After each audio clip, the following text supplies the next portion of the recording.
Our planet is surrounded by water, not just on its surface, but throughout its atmosphere. Water vapor rises to form the aerial reservoirs we call clouds, destined to fall again as rain. This is an endless cycle that circulates fresh water between lakes and seas and sky. Early explorers came across one body of water so vast they were convinced it must be a new sea. But it was in fact a lake, Lake Tanganyika in Africa. It's a very ancient lake, fed by huge volumes of fresh river water.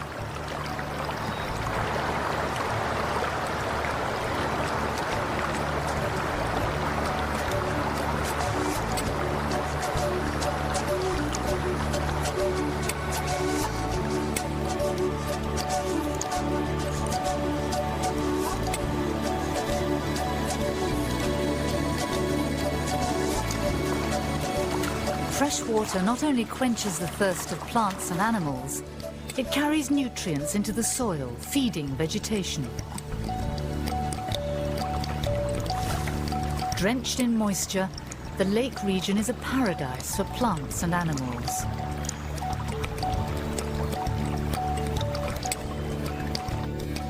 This lake is as deep as an ocean, over 1,300 meters in places. Its depths are bleak, with virtually no nutrients and no life.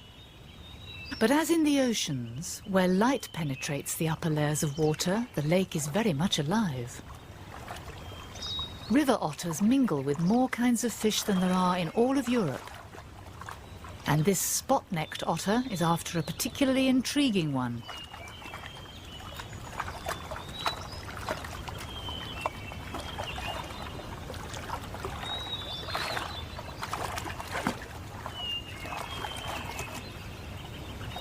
It's a puffer fish, and its brilliant defense is working.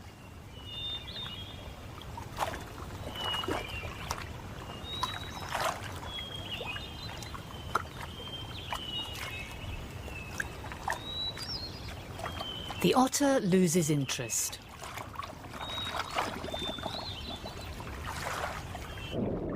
Pufferfish are usually found in the sea. This is a freshwater cousin of the many saltwater species.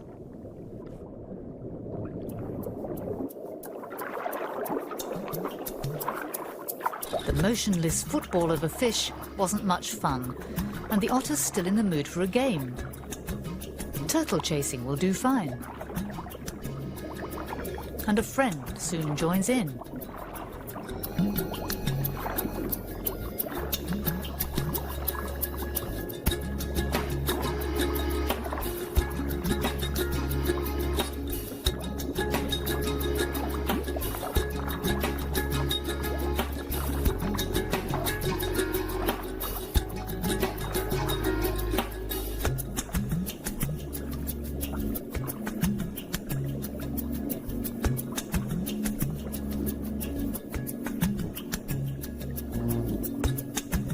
This is not a good day to be a turtle. Wrong place at the wrong time again. It's wandered into the territory of a yellow coolie.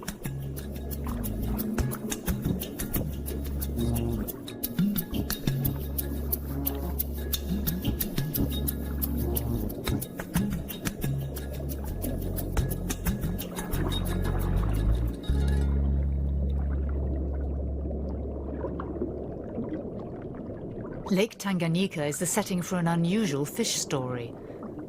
The lake is filled with more than 200 species of fish, all evolved from one unremarkable ancestor, carried here by a river. These fish are all cichlids, and they all evolved here in the lake. Cichlids adapted to fill every niche the lake has to offer. Some have jaws so flexible they can suck algae off rocks.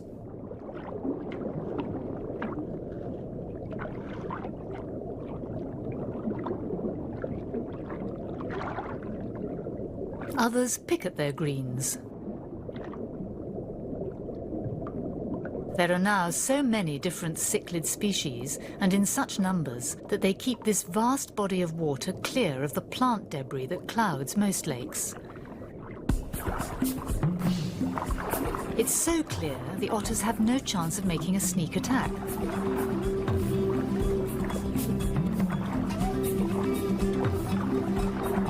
So they work together as a rapid strike force. Powerful feet, sharp claws, and of course good teamwork means that otters are among the few animals that can catch cichlids.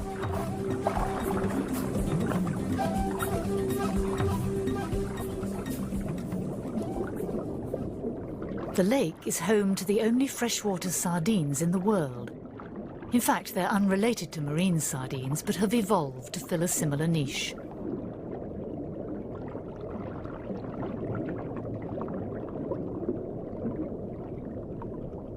Cichlids are not found anywhere else on Earth, but they are very successful colonizers of this lake.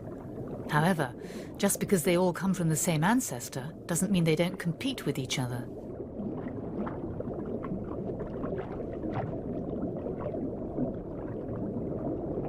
They stake and defend territories.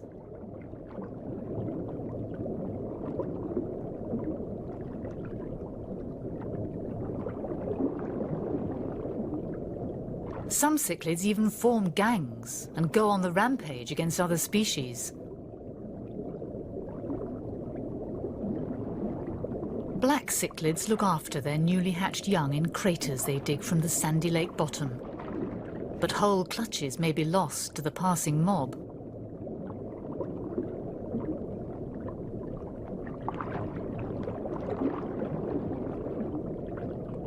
A successful parent will defend its young, and maybe about 1 in 10,000 will make it to adulthood, which is good for a cichlid.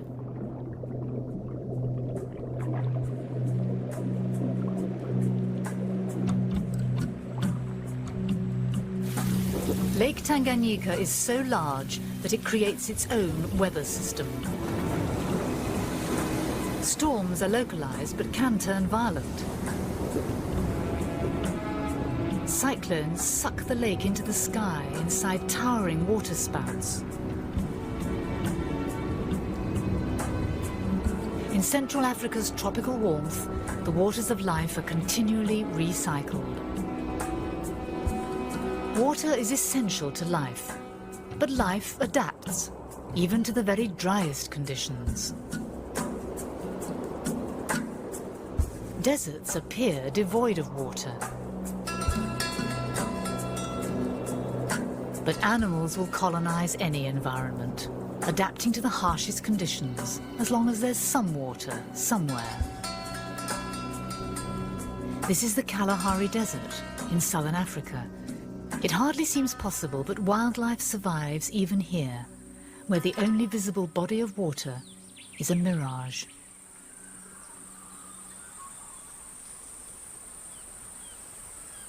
Small insects, like termites, are mobile sacs of water and protein for other animals, like barking geckos.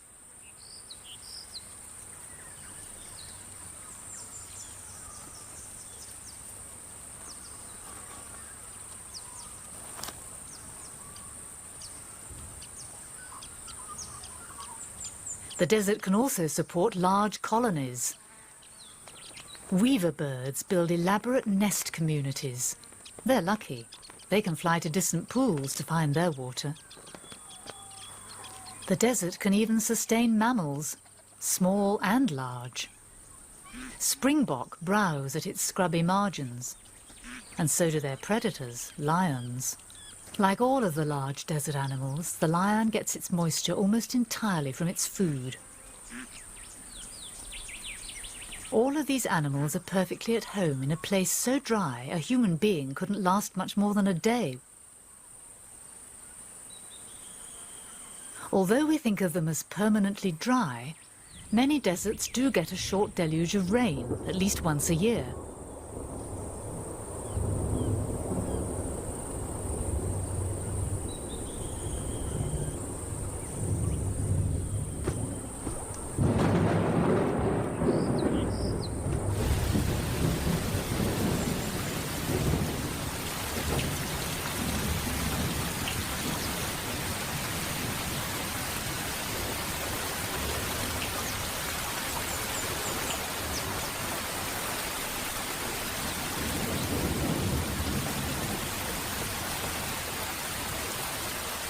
It may only be a brief respite from the drought, but every plant and animal is programmed to respond instantly to the arrival of water.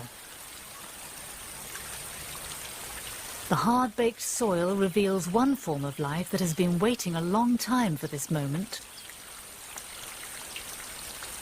Bullfrogs buried themselves at the end of the last rains, lying dormant for nearly a year.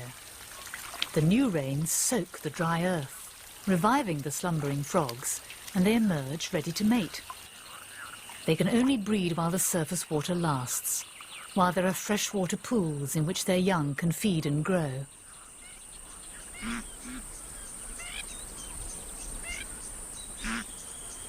For a short time, the desert is transformed.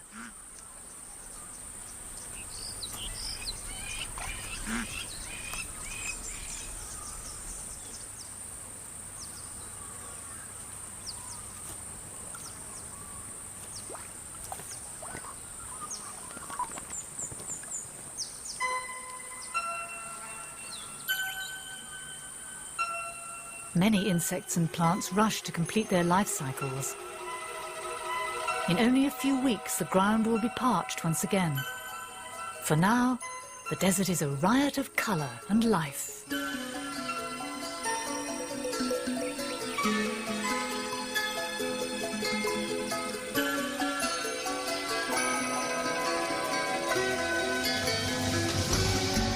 But one region of the Kalahari is wet year-round.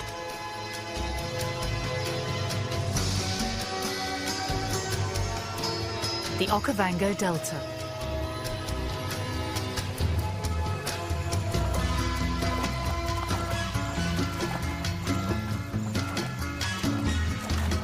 Thousands of years ago, a massive earthquake diverted the flow of the Okavango River, turning it inland and creating a marsh in the middle of a desert.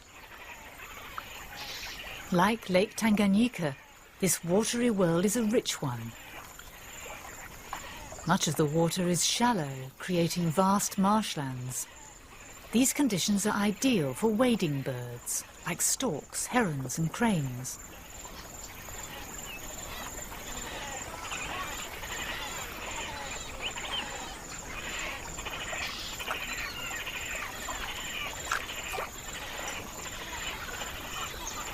This is the largest wetland in the world.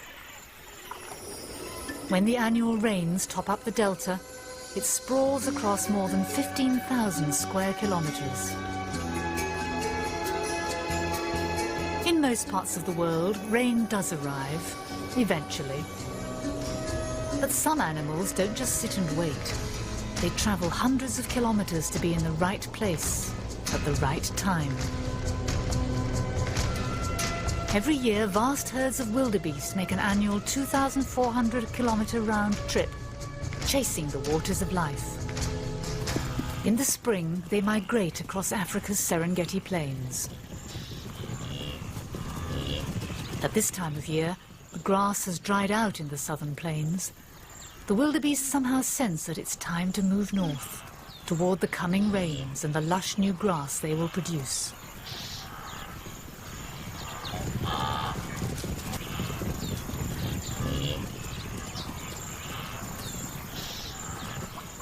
There is a terrible obstacle in their path, the Grumeti River.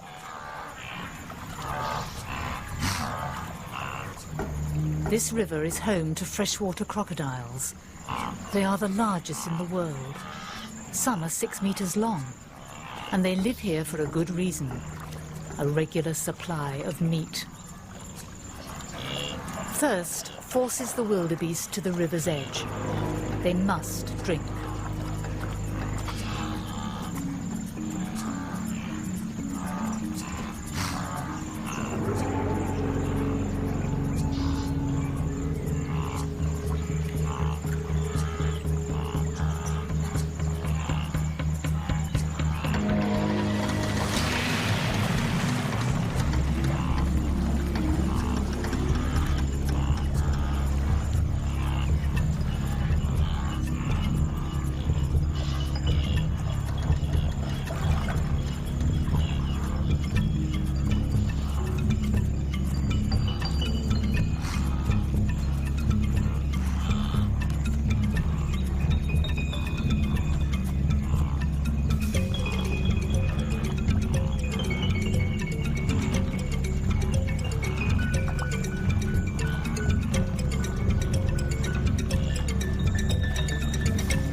Chased by a 2-ton crocodile, a 200-kilogram wildebeest stands little chance of escape.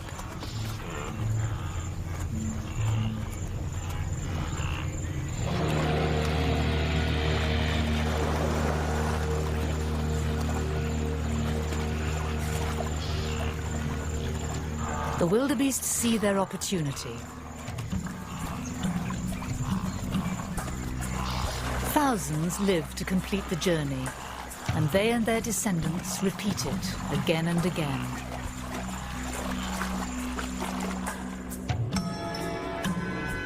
Wherever there is fresh water, you will find wildlife.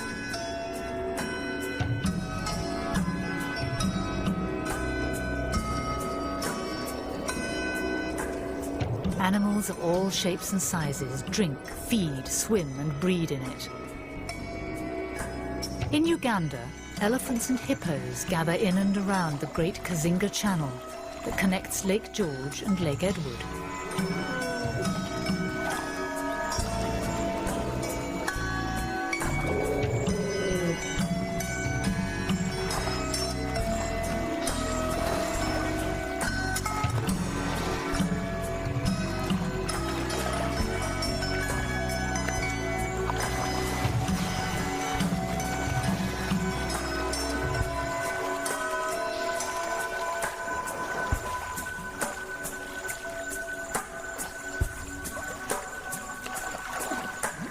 The daily presence of these large water-loving mammals has an extraordinary effect.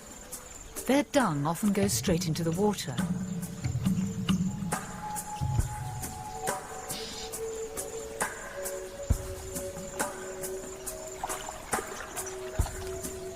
The dung fertilizes the lake and supports the larvae of a creature that is minute compared to the elephants and hippos, but vastly outnumbers them.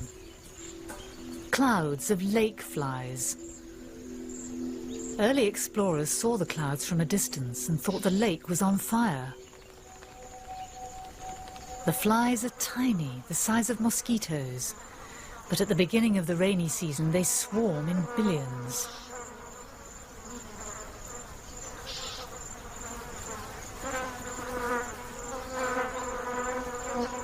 The flies hatch en masse, creating a seasonal bonanza for birds.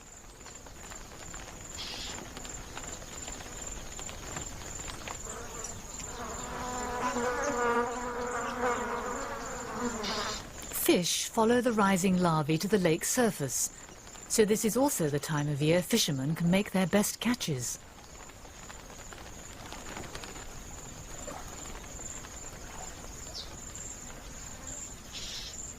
Ultimately, no lake, river or marsh exists without the presence of one miraculous substance.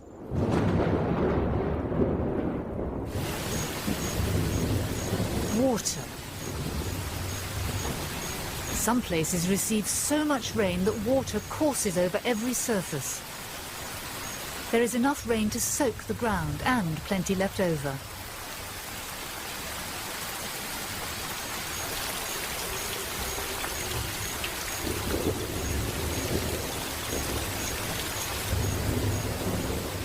This is the rainforest of Brazil, one of the wettest places on Earth. So much rain falls in the wet season that the Amazon River and its tributaries swell into raging torrents. The Amazon basin fills with water, but the rivers cannot carry it out to the sea quickly enough.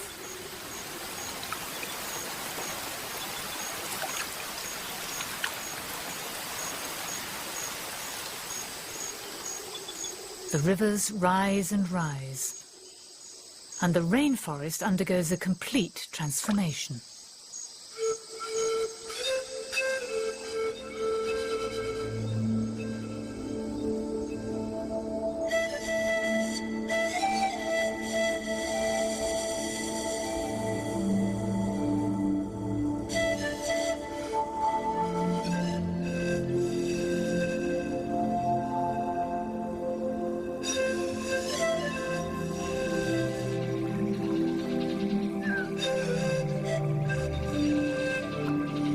The forest floor has disappeared, and the flooding will last for 5 months. The wildlife of this extraordinary forest takes this in its stride and adjusts to an entirely different world. There's only one way for a hungry three-toed sloth to get from tree to tree.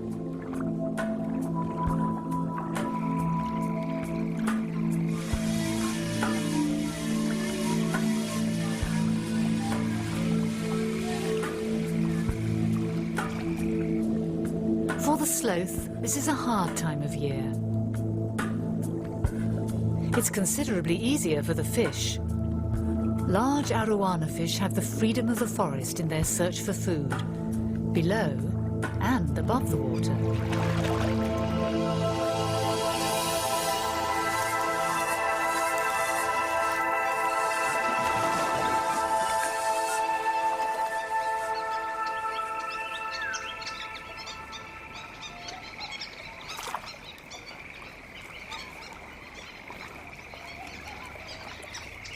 All the boundaries are blurred.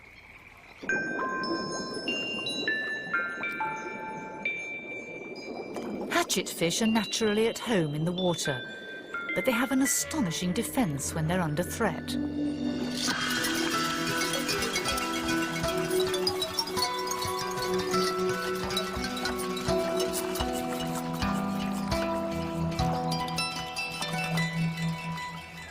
Vertical takeoff and landing helps keep the hatchetfish out of harm, but not all fish are so lucky. And not all predators are so easy to see. The Amazon leaf fish has an excellent disguise for a flooded forest floor. The fish are used to swimming in and around fallen leaves, so the leaf fish can sneak up on its prey unnoticed. And it can also hide from its own predators. The fishing birds of the Amazon basin are spoiled for choice. There are more than 2,000 different species of freshwater fish here. There are only 300 in all of Europe.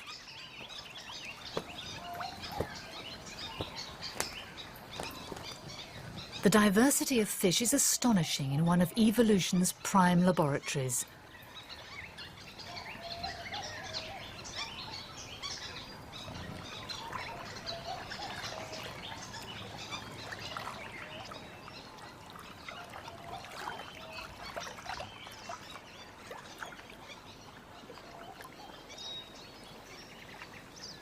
In this wet tropical forest, some kind of fresh fruit is available all year round.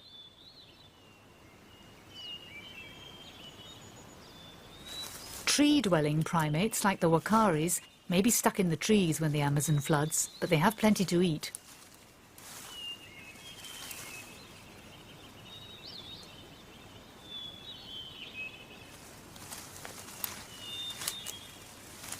The fruit trees have several means of dispersing their seeds. Monkeys and birds carry some off. Many will fall into the water.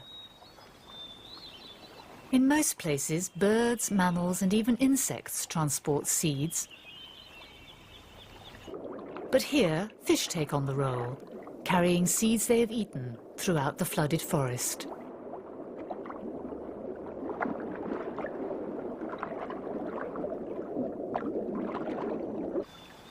Large seeds need the services of large distributors. The pacu is a giant relative of the piranha. It can crack even the hardest nutshells.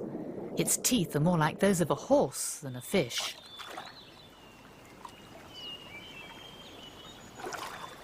The people of the Amazon depend on its fish, but at this time of year they can be hard to find. Freshwater dolphins are also hunting for fish.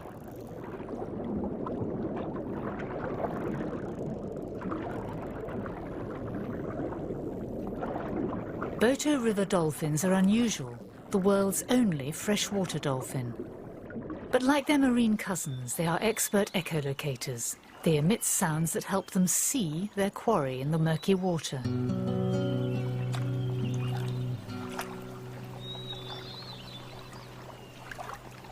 This fisherman has no such built-in sonar. How is he to know where to set his nets in all this water? There is no obvious river anymore and no banks to funnel the fish together. So almost any place will do.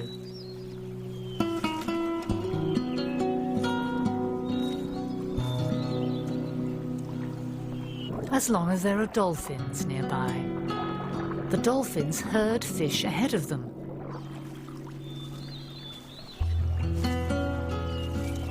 And some of the fish find themselves trapped in the nets.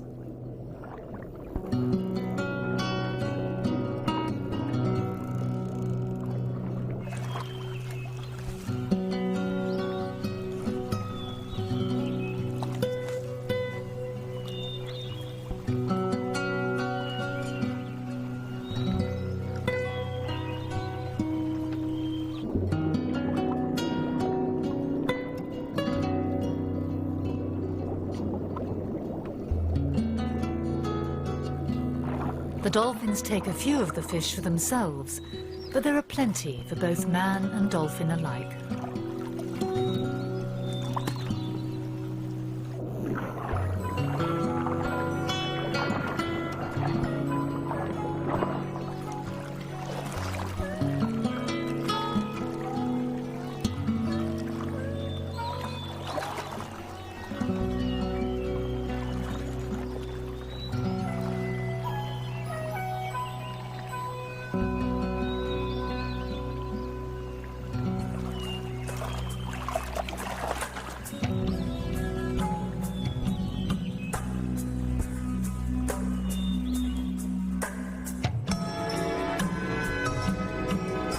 The Amazon and its tributaries form the largest drainage basin on the planet.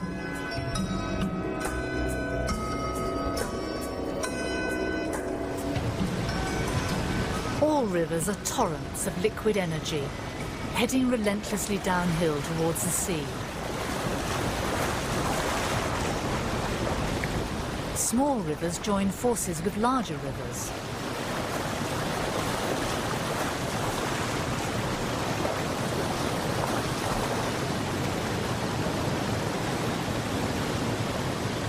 Water is a life-giving force, but a fast-flowing river attacks the land, sculpting cliffs and valleys, washing away soil.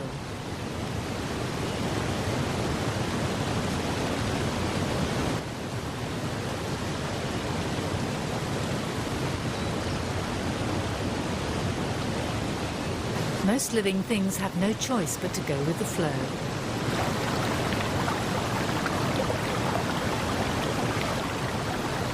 Once a year, salmon struggle against it on their way to the streams in which they were born. In North America, they also have to get past grizzly bears.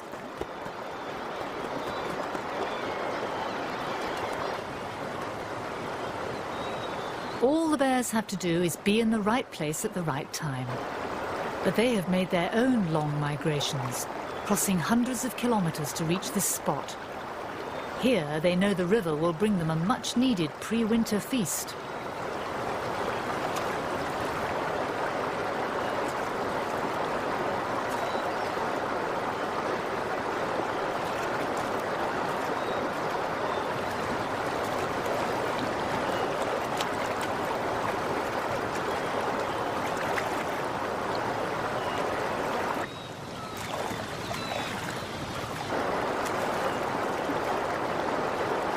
A fully grown salmon is a substantial source of protein for a bear.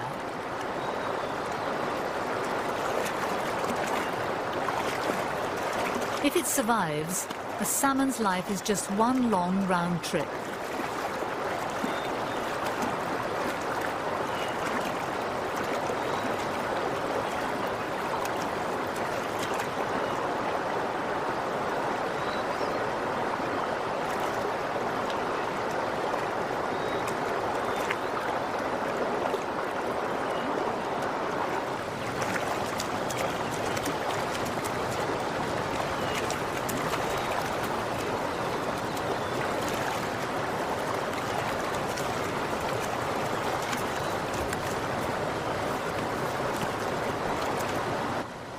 The salmon's struggle is repeated in hundreds of rivers worldwide.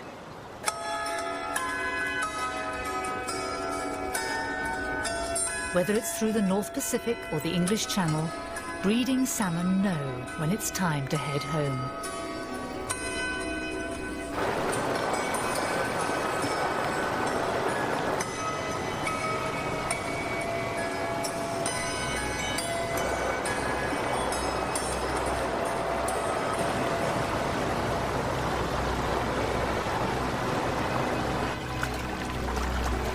The fish use their instinct and their sense of smell to find their way to the river where they were spawned.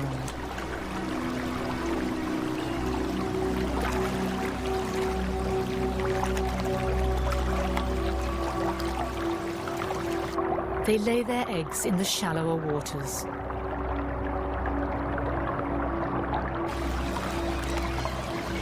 The odds against completing the trip and successfully spawning a new generation are incredibly high.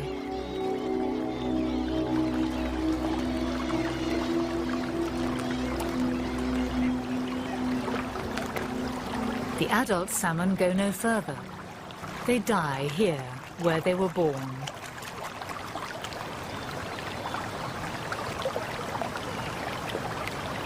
Up to 5 meters of rain can fall here in a year, and the American dipper knows how to make the most of this watery world.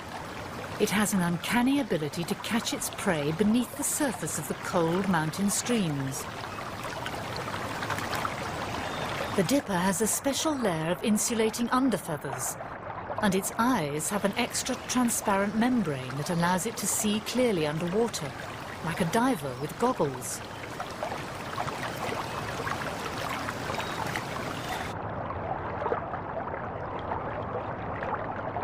For a tiny bird, this is most unusual behavior. Dippers make their homes in a perpetual torrent, even building their nests just behind the rushing water.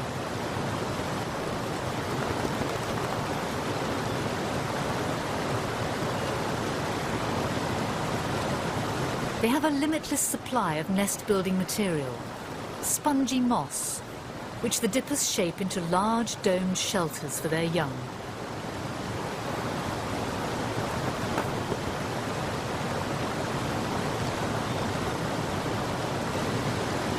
Water is so commonplace that it's easy to forget how beautiful and unusual it actually is.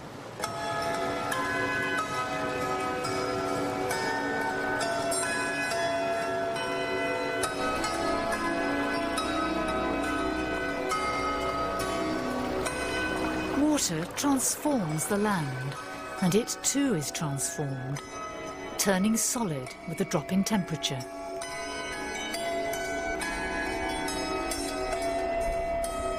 Only 1/4 of all the fresh water on Earth exists as an accessible liquid. The remaining water is locked up for at least part of the year.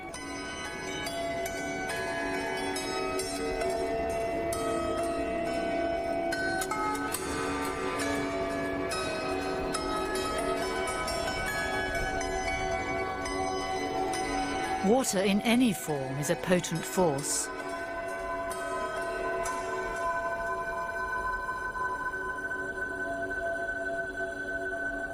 Come spring, blankets of snow are transformed back into liquid.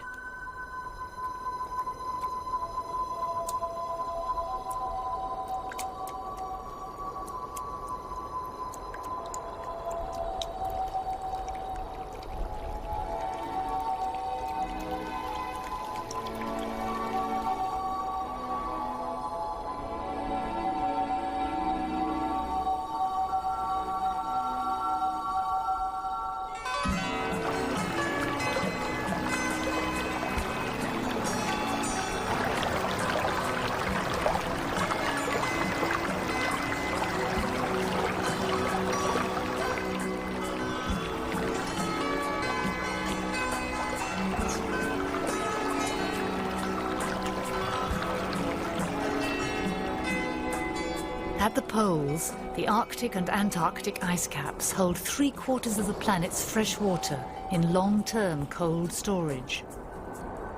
Floating sea ice is actually frozen seawater.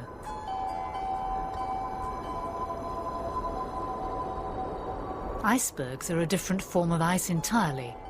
They are made of freshwater ice, formed when large lumps of glaciers break loose where they reach the sea. Even in its frozen form, water supports life. Polar bears are strong swimmers, but they spend most of their time roaming the Arctic ice. Living in or on water, they are classed not as land animals, but marine mammals. They're perfectly adapted to this bleak white world. Polar bears range as far south as the edge of the Arctic ice shelf, using the ice as a vast diving platform from which they hunt for seals. Their sparkling snowsuits help them disappear, making it easier to catch their prey.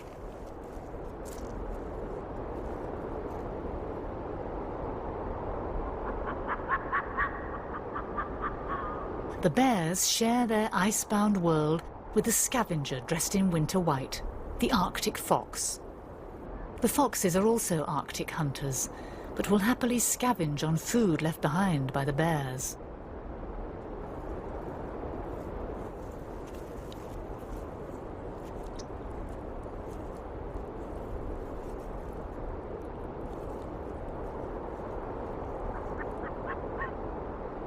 A female polar bear stretches after emerging from her winter den.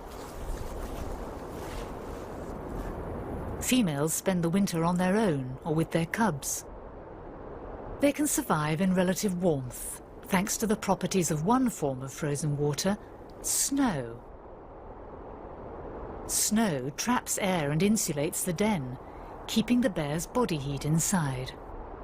If the female is pregnant, then she will also have her cubs in the den and keep them hidden below the snow for their own protection.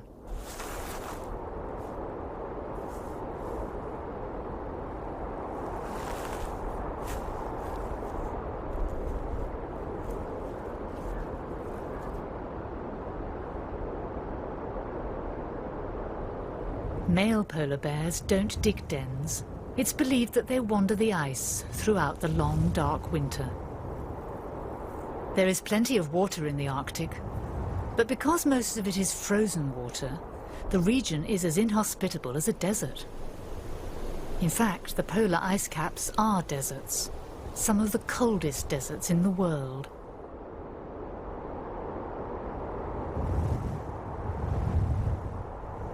Another snowbound region holds a warm secret: flowing water that carries heat from deep underground.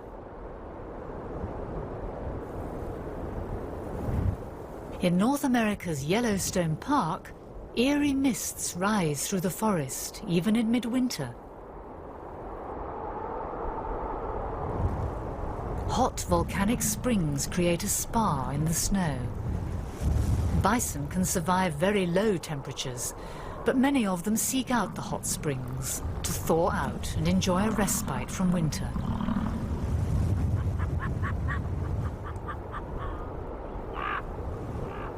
This natural sauna creates an oasis of warmth.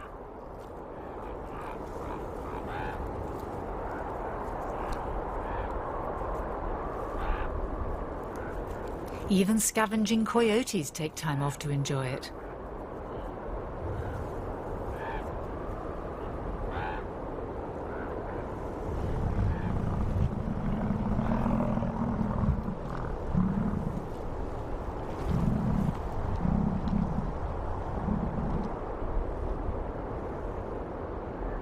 Some animals need the warmth to survive, but Yellowstone's otters are perfectly insulated against the cold. They certainly know how to make the most of their frozen world.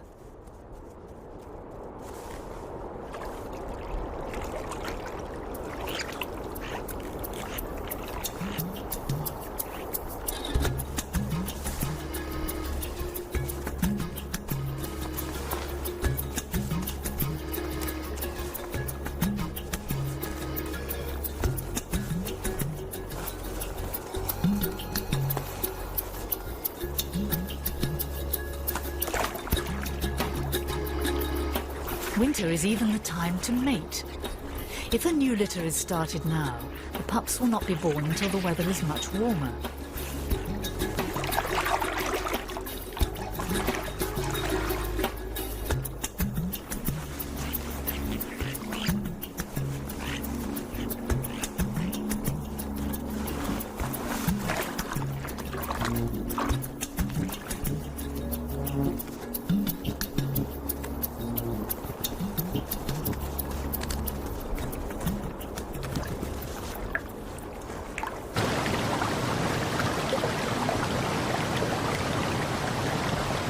The waters of Yellowstone, a mix of freezing rivers and hot springs, support a broad range of wildlife.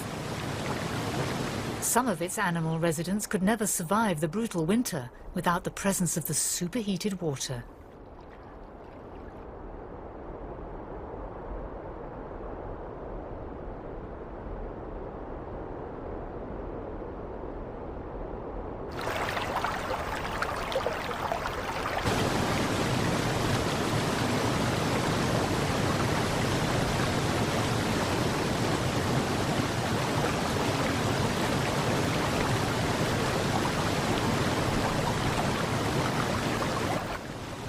In Yellowstone's hottest springs, water as hot as 100 degrees bubbles to the surface.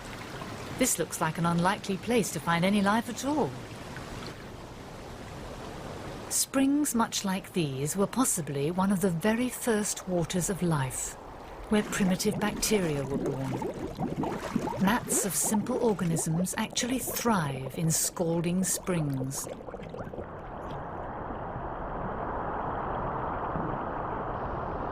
In places like Yellowstone and Iceland, water blasts from geysers in its third form, water vapor. In this case, hot water vapor, steam. In all of its forms, water is the very essence of life on Earth. The complex chemistry of life can take place only in a solution of liquid water. As a liquid, as ice, and even as steam, water supports a huge range of diverse species, from microscopic bacteria to blue whales.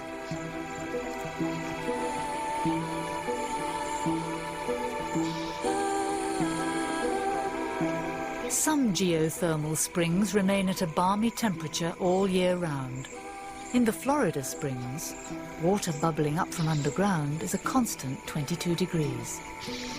Limestone has soaked up millions of gallons of rain like a sponge. Where the pressure is high enough, the water is forced back out. Fish bask in the warm springs.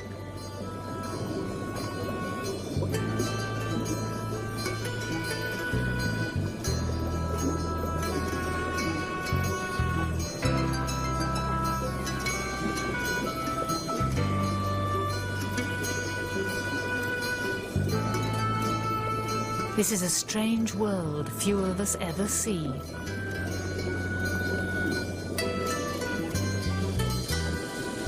Hidden at the bottom of these pools is their source, the fresh water that percolates up through the limestone layers.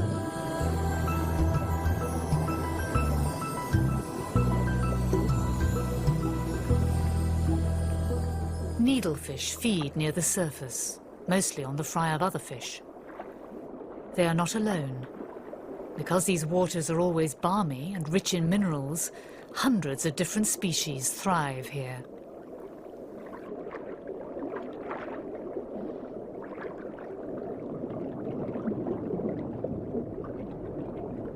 Mullet are vegetarians, who could even be described as farmers. They graze on the algae that coat the seagrass, and will even tend their crop, guarding a patch in order to maintain a healthy supply of food for themselves.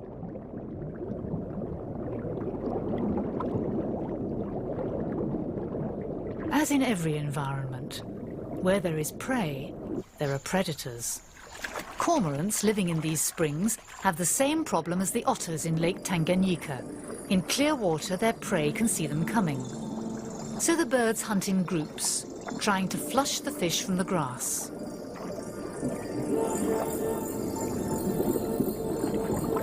Cormorants are expert divers. Their feet are positioned at the very rear of their bodies to provide maximum thrust. Even so, hunting is difficult, and they're not always successful.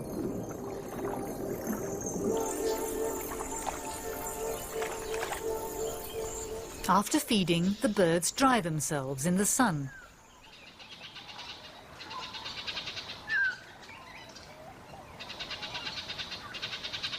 During the winter, the warm water of the springs attracts migrants. Manatees come from the Gulf of Mexico to bask in the shallows.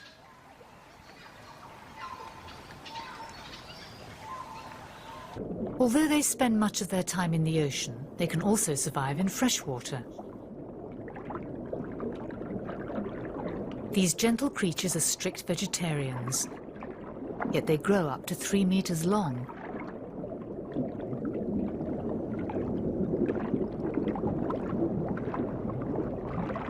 Unfortunately, manatees can be at great risk in freshwater.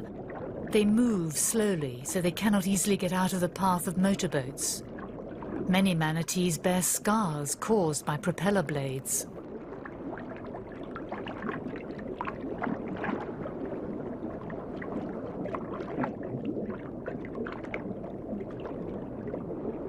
Freshwater comes in many forms. It may be fresh, but it's not new.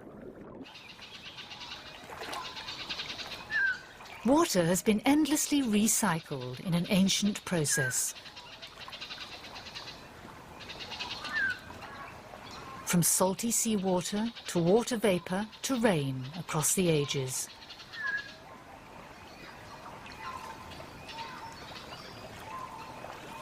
The Florida springs contain ancient underground water, and they support one species that's nearly as old as the water itself. Alligators, virtually unchanged from their prehistoric ancestors. They use water to help them communicate, generating a remarkable soundtrack that only they can create.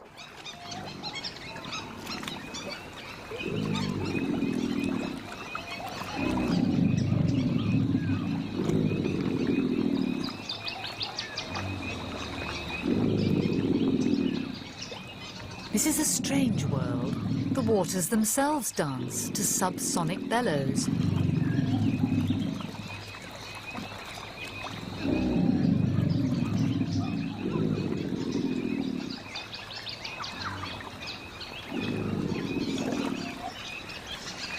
This display quickly establishes which alligators are the strongest.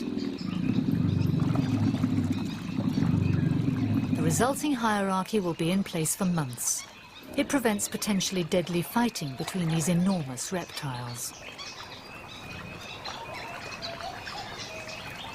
Water supports all life on Earth. It cycles through time, evaporating and refalling as rain again and again.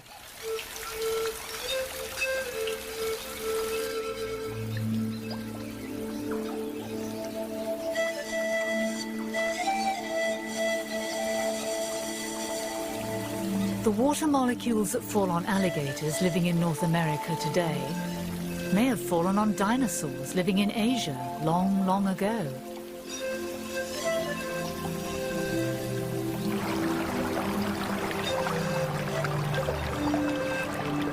There is no telling whether moisture stored in the clouds will be used next, or by whom, but wherever it falls, it will remain part of an endless cycle, supporting an infinite equation, life itself.